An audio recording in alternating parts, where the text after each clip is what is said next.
కేంద్రంలో 2 సార్లు యూపీఏని అధికారంలోకి తెచ్చిన కాంగ్రెస్ అధినేత్రి సోనియా గాంధీ తన కుమారుడిని వారసుడిగా తీర్చిదిద్దలేకపోయారు అని బీజేపీ నుంచి విమర్శలు వచ్చాయి.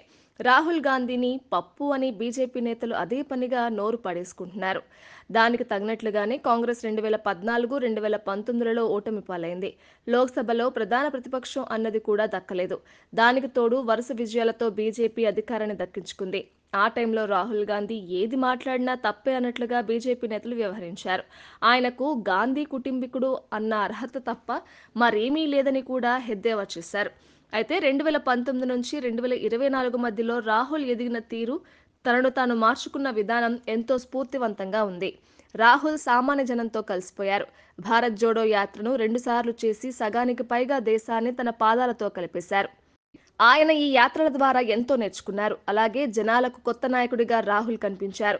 దాని ఫలితాలే ఇటీవల జరిగిన లోక్సభ నుంచి తాజాగా జరిగిన అసెంబ్లీ ఉప ఎన్నికల దాకా కనిపిస్తున్నాయి. దాదాపుగా అధికారానికి దగ్గరగా ఇండియా కూటమి వచ్చేసింది. ఇక రాహుల్ గాంధీ స్పీచ్లో పదును పెరిగింది. ఆయన వ్యూహాలలో జోరు పెరిగింది. రాహుల్ అంటే పప్పు కాదు నిప్పు అని బీజేపీ పెద్దలకు అర్థమవుతుంది. ఆయన్ని ఫ్యూచర్ ప్రైమ్ మినిస్టర్గా ఇండియా కూటమి మిత్రులు సైతం అంగీకరించక తప్పని పరిస్థితి కనిపిస్తోంది. మరోవైపు చూస్తే ఏపీలో నారా లోకేష్ కూడా ఇలాగే ఎదిగారు. పప్పు అంటూ ఆయన్ని గేలి చేసిన చోటనే ప్రత్యర్థులను ఓడించి మరీ గెలిచారు. అంతేకాదు యువగలం పేరుతో పాదయాత్ర చేశారు. అది కూడా జనాలతో లోకేష్కి కొత్త బంధం వేసింది. అలాగే టీడీపీలో చంద్రబాబు తర్వాత నేతగా లోకేష్ని పార్టీ జనాలకు చూపించింది. లోకేష్ కొంతకాలం క్రితం చేసిన ప్రసంగాలలో తడబాట్లు పొరపాట్లు ఉన్నాయి. కానీ ఇప్పుడు ఆయన బాగానే రాటుతెళ్లారు. చంద్రబాబు ఉద్దండుడు అయినా తన కుమారుడిని తీర్చిదిద్దలేకపోయారు అన్న అపవాదుని లోకేష్ తొలగించారు. చంద్రబాబుకు ధీటుగా ఎదుగుతూ తండ్రికి తగ్గ వారసుడని అనిపించుకుంటున్నారు.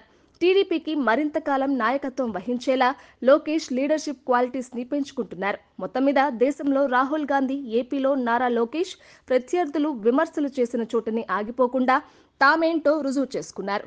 2029 నాటికి తమ ఇద్దరికీ గోల్డెన్ ఫ్యూచర్ ఉందని రుజువు చేసుకుంటూ ధీమాగా ముందుకు సాగుతున్నారు. ఒకనాడు సెటైర్లు వేసిన బీజేపీ, వైసీపీ పార్టీల నేతలు చూసి ఆశ్చర్యపోయేలా వారి పొలిటికల్ గ్రాఫ్ అంతకంతకు పైకి ఎగబాగుతోంది అంటే అతిశయోక్తి కాదని అంటున్నారు.